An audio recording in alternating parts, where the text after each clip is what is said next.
자, 안녕하세요. 반갑습니다. 태함입니다.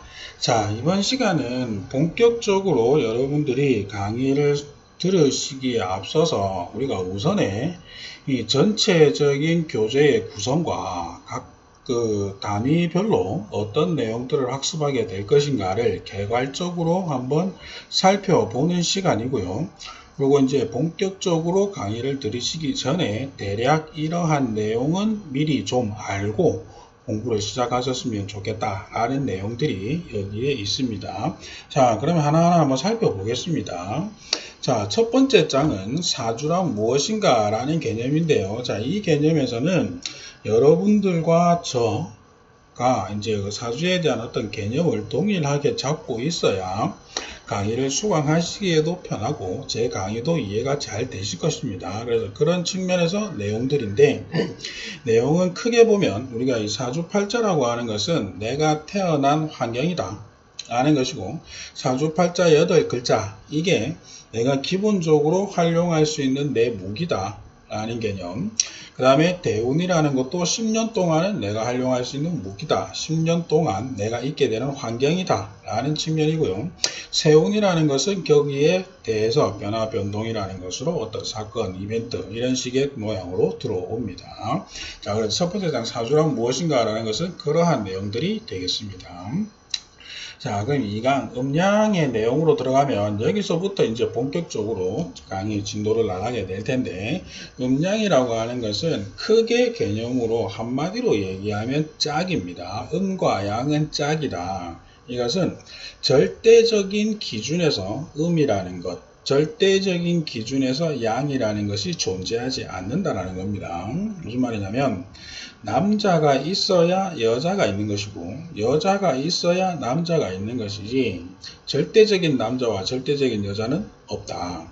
그 다음에 밝다 어둡다 이렇게 하더라도 밝은 게 있어야 어두운 게 있는 것이지 절대적으로 밝다 절대적으로 어둡다라는 개념은 없다라는 겁니다. 그래서 이렇게 짝을 이루고 있을 때 남녀가 있어야 세대가 자꾸 이어지면서 살아갈 수 있고, 낮이 있으면 밤이 있어야 열심히 일했으면 쉬어야 그 다음날 또 일을 할 수 있죠. 그런 개념에서 음양이라고 하는 것은 짝이고 생명 유지라는 개념이 됩니다. 그래서 음양의 조화를 이루고 있을 때 생명이 유지된다, 생명력을 가진다 라는 개념인데, 우리가 사주를 통변하면서 음양이라는 개념이 바로 통변에 적용되는 개념은 남과 여, 이게 음양의 짝이다. 낮과 밤이라는 것이 음양의 짝이다. 그 다음에 덥다 춥다 이거는 계절적인 모양이고 사주에서는 조후라고도 얘기를 하는데요. 이 덥다 춥다라고 하는 것이 하나의 짝이다 라는 개념으로 공부를 하게 될 것이고, 이 음양 부분만 배우고 나도 바로 통변에 적용하실 수가 있습니다. 자, 그 다음에 이 오행이라고 하는 것은 우리가 보통 이렇게 이제 책자나 인터넷상에 검색을 해보시면 목화토금수 이래가지고 목은 나무다, 화는 불이다, 토는 흙이다, 금은 뭐 금덩어리, 뭐 쇠다, 또는 수는 물이다, 뭐 이렇게 얘기해서 이것을 5가지 어떤 물질이라는 개념으로 얘기를 하면서 설명을 하는 게, 이 목화토금수라고 하는 것은 다음 단계로 계속 넘어가는데, 이 다음 단계로 넘어가는 것을 생이라고 얘기를 합니다. 한자로 날생자를 써서요.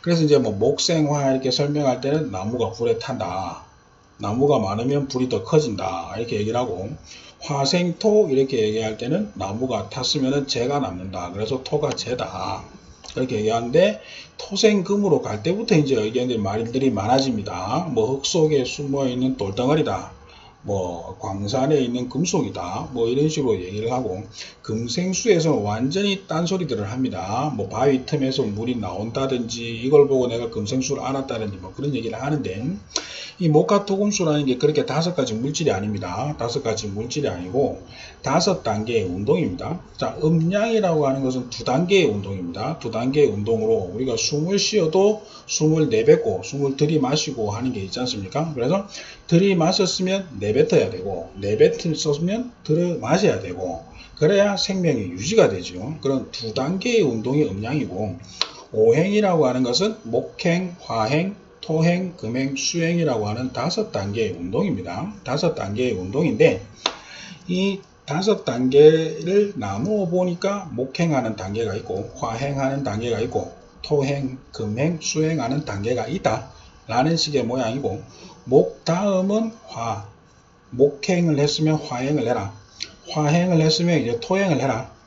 토행을 했으면 금행하고 금행했으면 수행을 하고 수행을 했으면 다시 목행부터 해라 라고 하는 것이 생이라는 개념이고 다음으로 넘겨준다고 오행이라는 것은 다시 한번 말씀드리지만 다섯 단계의 순환 운동이다 라고 개념을 잡으시면 되고 그런 개념으로 공부를 하게 될 겁니다. 자, 그 다음에 이런 음양 오행을 배우게 되면 음양 곱하기 오행 음양 곱하기 오행이라는 것을 해서 육친이라는 게 나와집니다. 육친은 말 그대로 하면 6개지요. 6개인데 일간이 하나가 되고요. 일간이 하나가 되고 그 다음에 비겁, 식상, 재성, 관성 5개니까 일간까지 해서 6개인데 이 6개 간에 서로 작용하는 대응 양상이고 대응 성향인데 내가 일간이 또는 일간에 대해서 대응 양상, 대응 성향이라는 것으로 육친을 배우게 됩니다. 그럼 이 육친을 배우게 되는데 이때는 음양 곱하기 오행만 하니까 음양 곱하기 오행만 하면 육친이라는 게 나오니까 음양 오행 다음에 육친을 배우는 것이지 절대로 육친이 음양 오행 다음으로 중요해서 육친을 먼저 배우는 게 아닙니다. 아니고 강의의 내용 보면 나옵니다. 우리가 통변의 어떤 순서로 볼 때에는 글자의 자이, 제일 우선에서 음양이고요. 그 다음에 글자의 자이, 글자 뜻이 되고, 그 다음에 어떤 하평, 충, 한의 신살 작용이 되고, 그 다음에 제일 마지막에 육친의 개념을 갖다 붙입니다. 자, 그러면 강의를 통해서 계속 나올 거고요. 네. 이 육친이라는 것은 우리가 이제 글자로도 오행으로도 볼 수 있는데 오행에 해당하는 글자들이 있으니까 우리가 미리 천간의 10글자, 지지의 12글자는 알고 계셔야 됩니다. 알고 계셔야 되는데 오행으로 분류했을 때 이 22개의 글자가 어떻게 배속이 되느냐 목이라고 하는 거, 목오행에는 갑을, 천간의 갑을, 지지의 인묘라는 글자가 목오행이고요. 그 다음에 화오행에는 천간의 병정, 지지의 사오, 그 다음에 토오행은 천간의 무기, 지지의 진술충미, 그 다음에 금오행은 천간의 경신, 지지의 신유, 수오행은 천간의 임계, 지지의 해자 이렇게 구분이 되어지고 이거에 따라서 일간에 따라서 일간이 갑을간이다 그러면 비견겁제는 갑을 인묘 이런 식으로 육친이라는 것이 나누어집니다. 그러니까 미리 이 개념을 좀 아실 필요가 있고요. 그 다음에 이 진술충미라고 하는 것이 참 말도 많고 탈도 많고 여러분들이 제대로 이해를 하셔야 되는 게 진술충미인데 나중에 강의에 나오겠지만 오행의 개념에서 볼 때 천간에는 토운동, 토행을 한다라는 무기 이것이 토가 됩니다. 근데 지지에 있는 진술충미는 토로 보지 않습니다. 결론적으로 말씀을 드린 거고 이유는 강의에서 나옵니다. 그러니까 토로 봐줄 만한 거는 이 미라는 글자 정도는 토로도 볼 수 있다. 라는 것인데 강의할 때 나올 거예요. 자, 그리고 어쨌든 이 육친이라는 것도 결국은 비겁, 식상, 재성, 관성이라고 하는 5단계의 운동이 되고 일간 비견겁제가 생하는 거 일간 비견겁제 다음에는 식상입니다. 그 다음에 식상 다음에는 재성, 재성 다음에 관성, 관성 다음에 인성, 인성 다음에 일간 비견겁제입니다. 자, 그래서 어떤 큰 개념으로 말씀드리면 이것도 5단계의 운동에 해당하고 5단계의 운동을 음양으로 구분을 해 놓은 것입니다. 비견겁제 2개, 식신상관, 정제편제, 정관, 편관, 정임, 편임 이렇게 2개로 음양으로 나눠놔서 10개가 나오니까 10성이라고도 얘기를 하고요. 일간하고 5개 육친이라고도 얘기를 하는데 동일한 단어입니다. 자, 그러면 일간하고 비견겁제가 생하는 게 식상이지요. 그래서 내가 내 힘을 써서 만든 거예요. 내 속에 있는 꺼내서 만든 겁니다. 그래서 식상이라는 게 내 속에 있는 거를 꺼냈다 감정 표현이라든지 많이 되고요. 또는 내가 내 몸을 써서 만들었다 하니까 내가 팔 물건이라는 게 됩니다.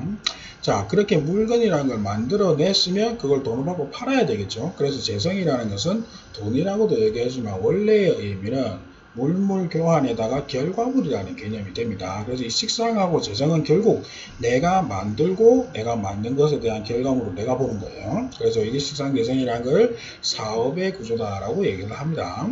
자, 그 다음에 관성이라고 하는 것은 관성 다음에 인성, 인성 다음에 일간 비견급제죠. 그래서 다음은 극이라고 얘기를 합니다. 그래서 관성이 나에게 일을 시킨다. 라고 해서 관성이 내가 몸을 담는 회사라고도 얘기를 합니다. 그래서 그 회사에서 일을 시키는데 내가 그 일을 완수했다 라고 하면은 그 회사에서 결과물, 보상이라는 것을 주는데 그 보상이 직급으로 진급을 시켜서 주더라는 얘기예요. 그래서 이제 내가 만든 물건이다. 거기에 대한 결과물, 보상의 재성. 관성이 나한테 일을 시키는데 그 일을 했을 때 결과물, 보상이라는 것이 인성, 직급이다. 이렇게도 연결이 되고 또 이제 이 인성이라고 하는 것이 나를 생하는 것이니까 나를 낳은 엄마 그런 관계로도 보면서 내 거다. 나를 나타내는 것이다. 나의 아이덴티티다. 나의 신분이다. 라고 해서 뭐 권리, 자격, 문서 뭐 이런 식의 개념으로도 봅니다.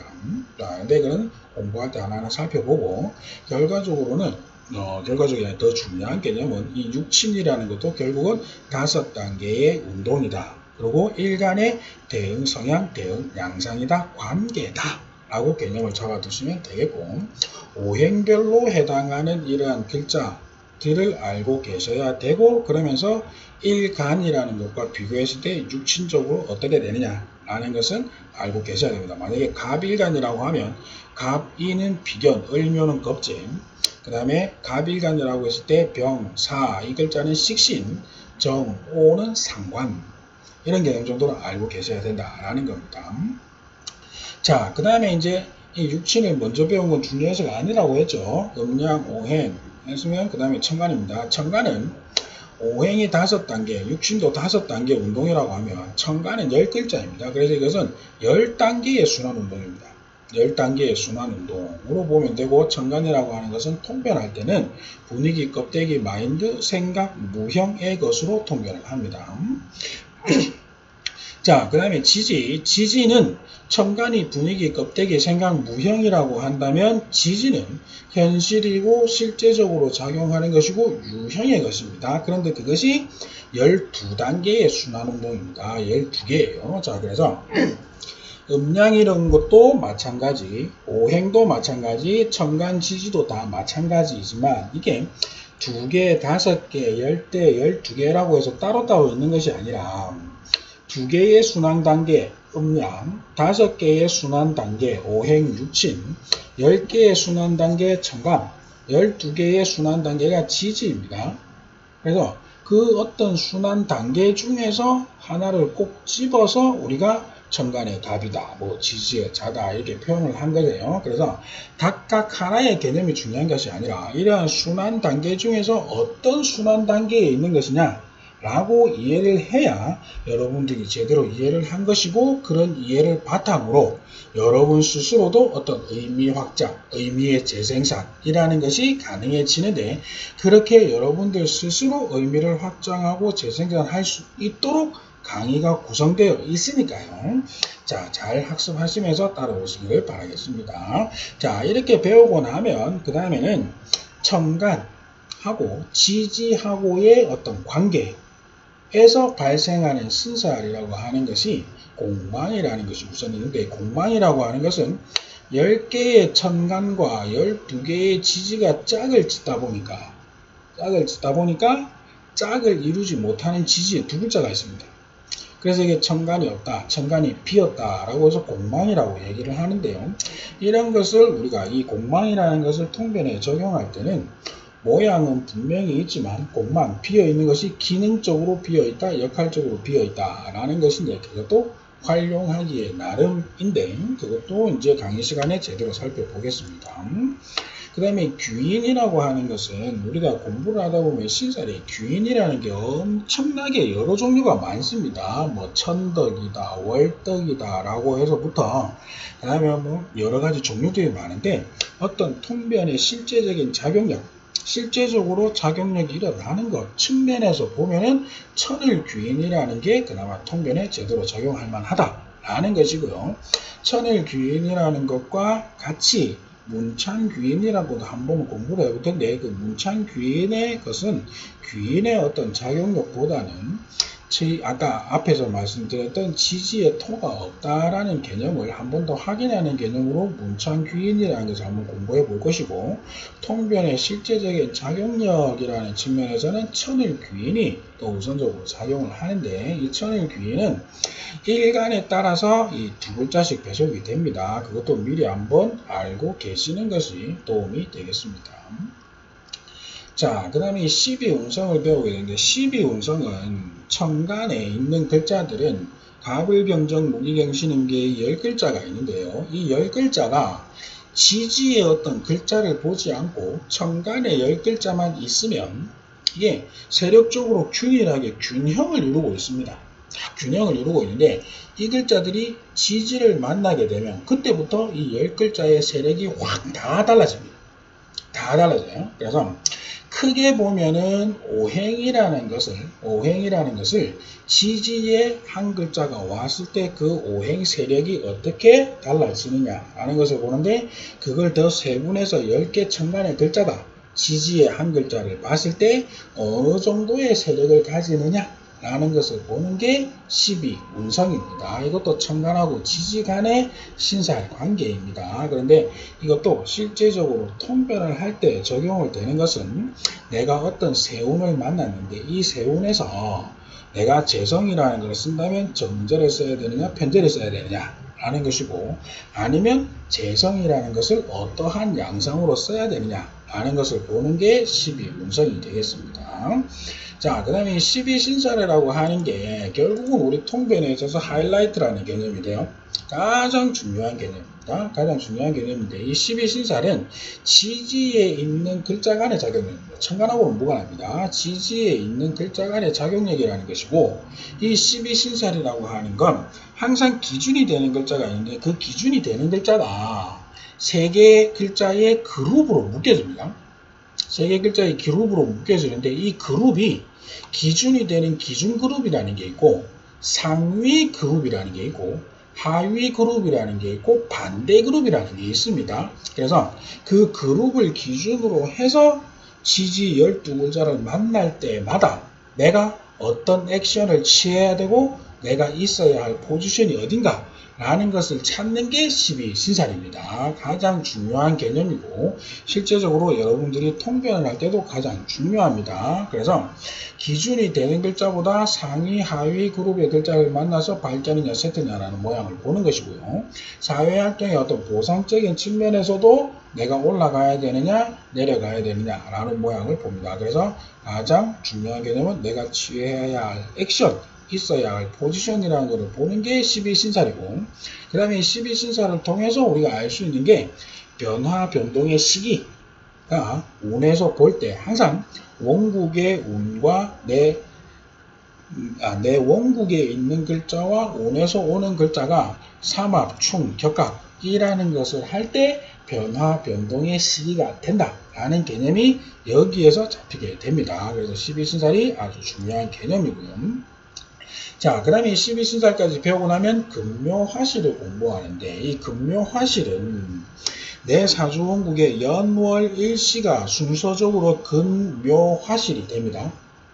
그래서 연이 뿔이 제일 큰 공간이고, 그 다음에 월이 묘, 자라 올라오는 어떤 형태가 되고, 그 다음에 이 일에서 꽃을 피운다, 시가 열매, 이런 식의 개념인데, 이 금묘화실이라는 게 어떤 공간적인 크기 이런 것을 구분하는 것도 되고, 또 어떤 그 세대, 할아버지, 그 다음에 뭐 할아버지 할머니, 그 다음에 아버지 어머니, 그 다음에 내하고 배우자, 그 다음에 자녀, 이런 식의 순서하고도 연결이 됩니다. 그래서 이 금묘화실을 배우는 이유는 뭐냐면, 우리가 이제 관계를 나타내는 게 육친이라고 했죠.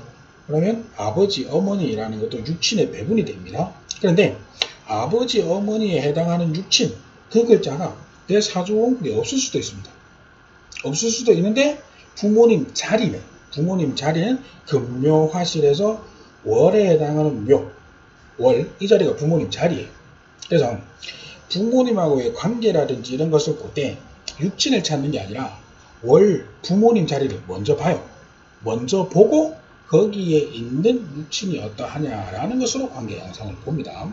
그리고 내가 사회활동, 직장활동을 한다면 내가 몸을 닫는 회사라는 정관평관이라는 글자가 있고 거기서 가지는 직급이라는 인성이 있고 사업을 한다라고 하면 내가 파는 물건 식상이 있고 받아오는 돈이라는 재성이 있습니다. 그런데 그러한 육친이 없을 수도 있어요.